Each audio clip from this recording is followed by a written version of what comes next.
ආයිබෝවන්. අද අපි ඔයගොල්ලන්ට කියලා දෙන්න යන්නේ චොක්ලට් බ්‍රවුනි එකක් හදාගන්න පිළිවෙල. ඒකට අපි පැල්වත්ත නිෂ්පාදන යොදාගෙන තමයි මේ චොක්ලට් බ්‍රවුනි එක හදාගන්න යන්නේ. ඔව් දැන් අපි බලමු චොක්ලට් බ්‍රවුනි එක හදාගන්න මොනවද යන අමුද්‍රව්‍ය කියලා.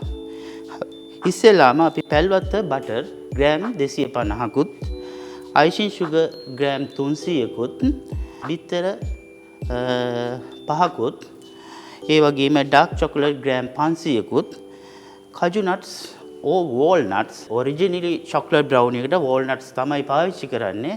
ඉතින් අපි රටේ තියෙන තත්ත්වයට එක්ක සලකලා බලලා මම කජු නට්ස් අද අපි පාවිච්චි කරන්න ගත්තා. මොකද වෝල්නට්ස් කියන්නේ ලොකු මිල අධික නට්ස් වර්ගයක්. ඒකින්ද තමයි මම මේ කජු නට්ස් පාවිච්චි කළේ. නැත්නම් මම වෝල්නට් පාවිච්චි කළොත් ඔයගොල්ලෝ ඉතින් වෝල්නට් හොයන්න ගිහිල්ලා ඒක කොස්ට් එක වැඩි කියලා අපි ඔයගොල්ලන්ට හිතේ මේක කාදරේක ලොකු පාඩුවක් වෙනවා කියලා ඔක අතහැරලා දායි. ඒකින්ද මම කජු නට්ස් අද මේකට තෝරාගත්තා. ඒ වගේම පිටි ග්‍රෑම් 150ක්. දැන් බලමු අපි මේක කොහොමද හදාගන්නේ කියලා. මම කලින් වතුර එකක් ලිපේ තියාගත්තා. චොක්ලට් එක දිය කරගන්න. අපි මේකට කියන්නේ ඩබල් බොයිල් කරනවා කියලා. අපි ඉස්සෙල්ලාම ග්ලාස් බෝල් එකක උඩට තියලා අපි මේ චොක්ලට් එක මේක ඇතුළට දානවා. මේක කෙලින්ම ලිපේ තිබ්බොතින් චොක්ලට් එක ඉක්මනින් අඩි අල්ලලා මේක කර වෙන්න බලනවා. ඒකයි අපි මේ චොක්ලට් එක ඩබල් බොයිල් කරන්නේ. දැන් අපි පැල්වත්ත බටර් එක අරගෙන මේ බෝල් එකට දාලා හොඳින් බීට් කරගන්න.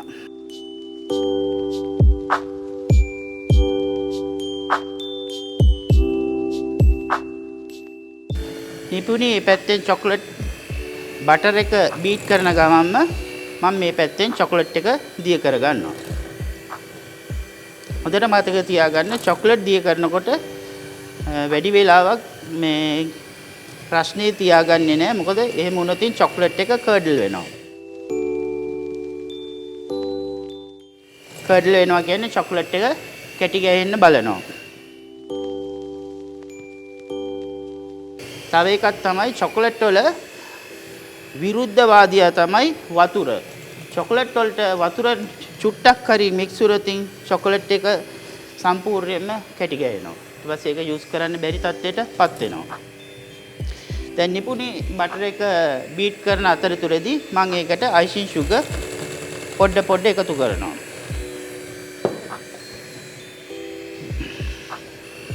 දැන් චොකලට් එක භාගයක් දිය වෙලා තියෙන්නේ.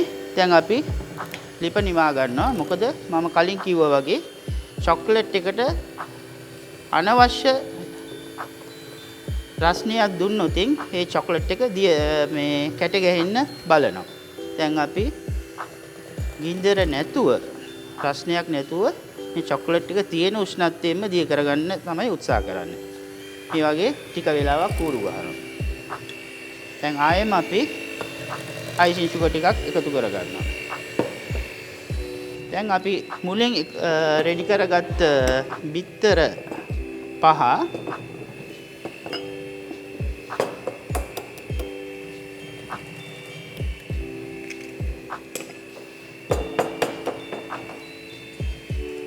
ඒකත් එකින් එක කඩලා අපි රෙඩි කරගන්නවා මිශ්‍රණයට එකතු කරගන්න.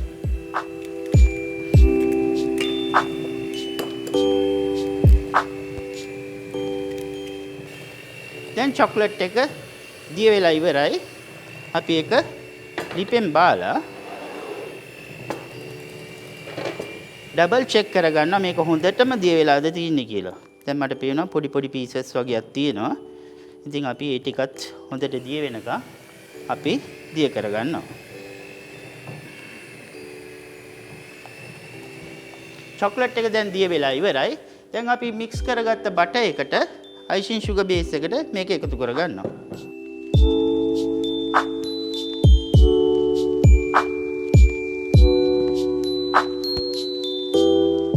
ඒත් සමගම අපි බිත්තර එක මේකට එකතු කරගන්නවා.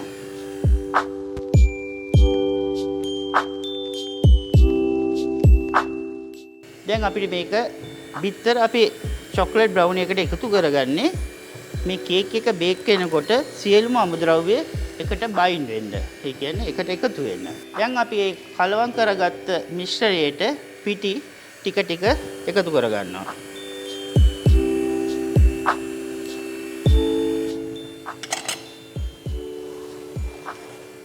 ඔව් දැන් අපි මේ චොක්ලට් බ්‍රවුනි එක හදන එකේ අවසාන තැනට ඇවිල්ලා තියෙන්නේ. දැන් පැල්වත් බටරුයි චොක්ලට්ුයි බිත්තරයි පිටි සියලුම දේම කලවම් කරලා ඉවරයි. දැන් තියෙන්නේ අපිට කජු නට්ස් ටික මේකට කලවම් කරන්න. දැන් අපි කජු නට්ස් ටිකත් කලවම් කරගන්නවා.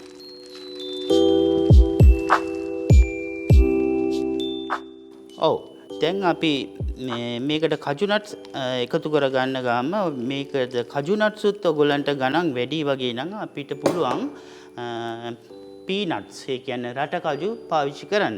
හැබැයි ඉතින් රටකජු පාවිච්චි කරනකොට ඒක චොකලට් බ්‍රවුනිට ආසන්නම යන කේක් ඩෙසර්ට් එකක්.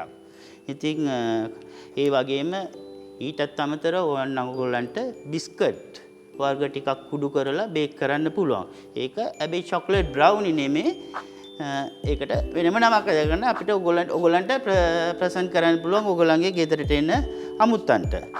හැබැයි ඉතින් මේක මම කලින් කිව්වා වගේ චොකලට් බ්‍රවුනි එකක් හදනවා නම් ඒකට අනිවාර්යයෙන්ම වෝල්නට් පාවිච්චි කරන්න ඕනේ. වෝල්නට් වෙළඳ පොලේ නැත්තම් ගාන වැඩි නම් කජු නට්ස් පාවිච්චි කරන්න පුළුවන්. කජු නට්ුයි වෝල්නට් අතර තමයි බ්‍රවුනි එකක් හැදෙන්නේ. ඒ දෙකම ගාන වැඩි නම් පීනට්ස් වලට යන්න පුළුවන්. හැබැයි පීනට්ස් දාලා ඔයගොල්ලෝ කොයි වෙලාවකවත් කියන්න එපා චොකලට් බ්‍රවුනි කියලා. මොකද ඒක ගැළපීමක් නැහැ. හැබැයි ඒ රසට සමාන රසක් ගන්න පුළුවන්. දැන් අපි මේක බේක් කරගමු. අපි හදාගත්ත මිශ්‍රණය කේක් ක්‍රීම් එකකට දාගන්නවා මේ ආකාරයෙන්.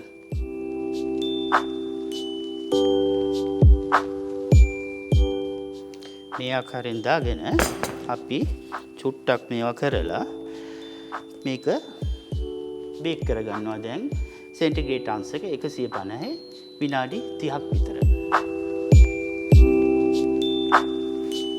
ඔව් දැන් අපි කලින් හදාගත්ත චොකලට් බ්‍රවුනි එක දැන් අපි ඒක අයිසින් කරන්නයි යන්නේ. දැන් ඔයගොල්ලෝ ගොඩක් වෙලාවට චොකලට් බ්‍රවුනි කිව්වම ඔයගොල්ලෝ දන්නේ චොකලට් අයිසින් එකෙන් මේක අයිසින් කරලා. තමයි ඔයගොල්ලෝ හැම වෙලාවෙම ගොඩක් වෙලාවට හැමෝම කරන්නේ ඔය දේ තමයි. දැන් මම අද කියලා දෙන්න යන්නේ චොකලට් බ්‍රවුනි එකට චීස් ෆ්‍රොස්ටින් එකක් දාලා අයිසින් කරන්න. අයිසින් කරලා ඔයගොල්ලෝ ගෙදරත් හදලා බලලා කාලා බලන්න අර අයිසින් මේ චොකලට්ම යන්නේ නැතුව මේ අයිසින් එක දැම්මම ඉතාමත් රස චොකලට් බ්‍රවුනි එකක් ඔයගොල්ලන්ට දැක ගන්න පුළුවන් සහ රස බලන්න පුළුවන්. දැන් අපි පටන් ගමු.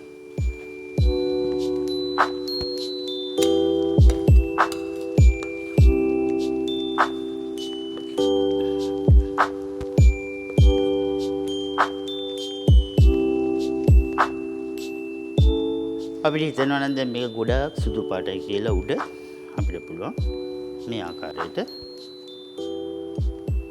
මේක තවත් හැඩ ගන්නවා.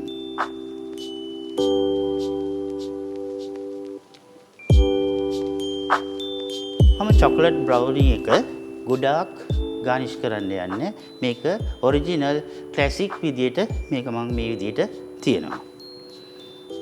දැන් අපි මේ විදියට තමයි චොකලට් බ්‍රවුනි එක අවසානයේ නිමා කරලා තියෙන්නේ. ඔව් දැන් අපි පැල්වත්ත බටර් වලින් හදාගත්ත චොකලට් බ්‍රවුනි එක අපි දැන් චීස් ෆ්‍රොස්ටින් එකකින් අයිසින් කරලා අපි දැන් යන්නේ චොකලට් ට්‍රෆල් එකකින් තව පොඩ්ඩක් මේක හැඩ ගන්නවන්නයි.